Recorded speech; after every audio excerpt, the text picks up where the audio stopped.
Cette vidéo explique de façon détaillée ce que c'est que Anki. Elle couvre également de façon brève la science derrière l'efficacité du logiciel et vous donne de fait des raisons de considérer son utilisation pour tout apprendre, littéralement tout. Alors, c'est quoi Anki? Anki, c'est un logiciel comme les autres qui repose sur un système que l'anglais désigne par le SRS, Spaced Repetition System, système de répétition espacée. Les recherches scientifiques originelles sur la question du spaced repetition ont débuté avec les expériences d'un éminent scientifique allemand, Hermann Ebbinghaus, vers la fin du 19e siècle. Et si vous cherchez un livre, entre parenthèses, qui regroupe tout ce que les scientifiques savent rigoureusement de la science de l'apprentissage, je pense que l'un des meilleurs, ou que dirais-je, le meilleur que vous pourrez trouver est Make It Stick, The Science of Successful Learning. Étant donné que Anki repose sur le concept de la répétition espacée, je pense qu'il est bien de vous donner d'abord des éléments de contexte par rapport avant de revenir au logiciel.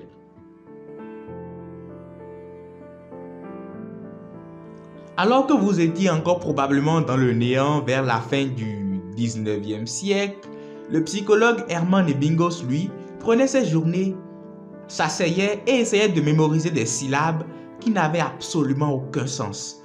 Par exemple, KVK ou encore CVC ou encore XUZ. Ce que les scientifiques appellent les trigrammes.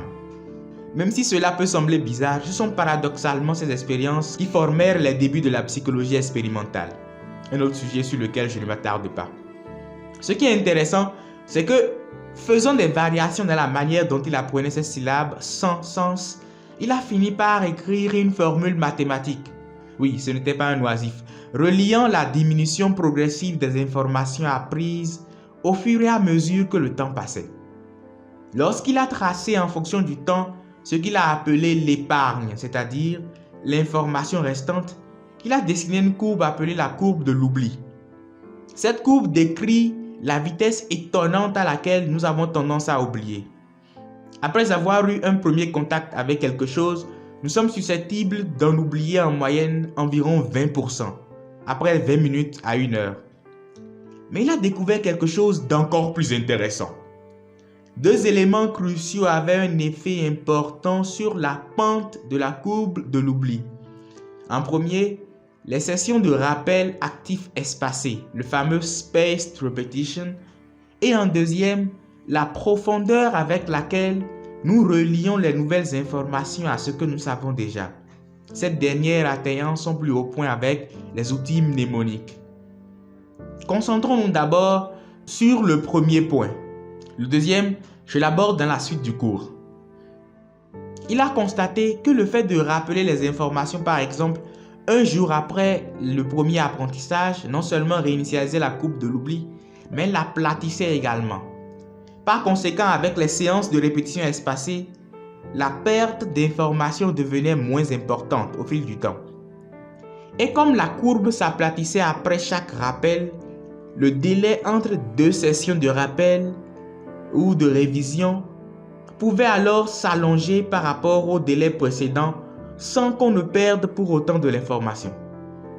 Déjà, il faut bien avoir en esprit que l'oubli est nécessaire pour encoder les informations dans la mémoire à long terme. Si je parle de mémoire à long terme, c'est qu'il y a forcément une mémoire à court terme. C'est celle qui vous permet par exemple de répéter le nombre 43 670. Allez-y, répétez-le, après que je vous ai demandé de le répéter. Cela veut dire que laisser délibérément du temps entre deux révisions pour oublier est indispensable pour se rappeler sur le long terme. C'est-à-dire transférer les informations de la mémoire à court terme vers la mémoire à long terme. Et c'est toute la magie du spaced repetition. C'est pourquoi ceux qui utilisent le spaced repetition dans leurs études ont des résultats exceptionnels sans travailler aussi dur que les autres. Ils savent qu'être paresseux de façon délibérée est paradoxalement la clé de l'excellence. Un moment, si vous êtes comme moi et 7 milliards d'autres humains sur la planète, vous avez déjà sûrement oublié le nombre que je vous ai fait répéter il y a juste 30 secondes. 43 670. C'est donc cela. L'une des choses qui vous permettrait de retenir ce chiffre par exemple, c'est le spaced repetition que nous apprendrons dans le cours accouplé avec les outils mnémoniques pour servir nos fins d'apprentissage de la langue. Il y a cependant deux extrêmes dans lesquels l'on peut tomber. Soit on révise tout le temps sans laisser une certaine dose d'oubli advenir, et donc l'information demeure dans la mémoire à court terme, ou on laisse trop de temps entre les révisions au point de tout oublier. Comment trouve-t-on donc la durée juste? Pour ceux d'entre vous qui ont le temps, les recherches scientifiques des dernières décennies foisonnent sur la question. Avec un peu de lecture et d'expérimentation, vous pourrez trouver votre rythme. Pour le reste, c'est là que Anki entre en jeu. Anki a été développé par des personnes qui ont essayé d'automatiser dans le logiciel les séances de révision progressive de plus en plus espacées dans le temps pour permettre, d'après la science, à la personne moyenne d'avoir une maîtrise au-delà de 95% de l'information sur le long terme. Votre travail, concrètement, c'est que vous mettez des informations à apprendre dans le logiciel Anki et vous vous pointez devant le logiciel chaque jour pour voir s'il y a quelque chose à apprendre. Vous gagnez énormément de temps et vous devenez alors des maîtres de la paresse délibérée, ce que j'appelle la procrastination consciente. En fait, le logiciel vous rendra littéralement plus éveillé mentalement, plus alerte. Vous sentirez et expérimenterez comme une sorte d'électrisation de votre cerveau avec de nombreux liens que vous allez créer. Vous vous regarderez dans un miroir et vous vous direz probablement « Je crois que je deviens plus intelligent » ou si vous êtes de l'autre sexe, plus intelligente. Rappelez-vous du contenu de la vidéo qui parlait de comment votre cerveau fonctionne. J'y expliquais vers la fin pourquoi on a des trous de mémoire. Je vous disais que lorsque nous ne nous souvenons pas de quelque chose, c'est parce que la connexion que nous avons créée en apprenant la nouvelle chose n'était pas assez renforcée au niveau neurologique ou qu'elle n'était pas connectée à de nombreuses autres anciennes connexions déjà matures. Eh bien, le spaced repetition, la répétition espacée, est la technique la plus efficace que la science ait trouvée pour rendre aussi enracinées que possible les nouvelles connexions. Les systèmes mnémoniques que j'ai introduits plus haut, eux, sont spécialisés dans la diversification des connexions. J'aborde plus loin dans le cours leur utilisation. Mais la force de la profondeur d'une connexion est généralement le fait du spaced repetition.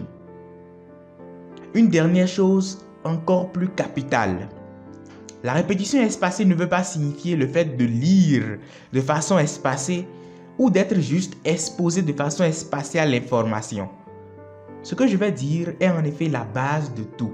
Il s'agit de s'interroger de façon espacée, c'est-à-dire de se poser des questions de façon espacée, de se tester de façon espacée. Et les cartes de Anki fonctionnent ainsi. Vous avez la question au recto et la réponse au verso. Vous ne lisez pas juste la réponse. Vous faites un effort de recherche de la réponse et cet effort est crucial et vital pour l'apprentissage. Sans cet effort cognitif, il n'y a pas d'apprentissage. N'oubliez jamais cette maxime. Les questions sont plus importantes que les réponses.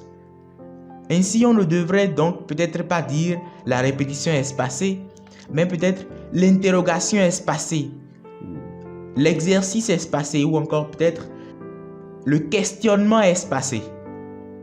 Cette vidéo est l'une des plus importantes du cours. Donc, revoyez encore et encore et encore la vidéo pour bien cerner le contenu.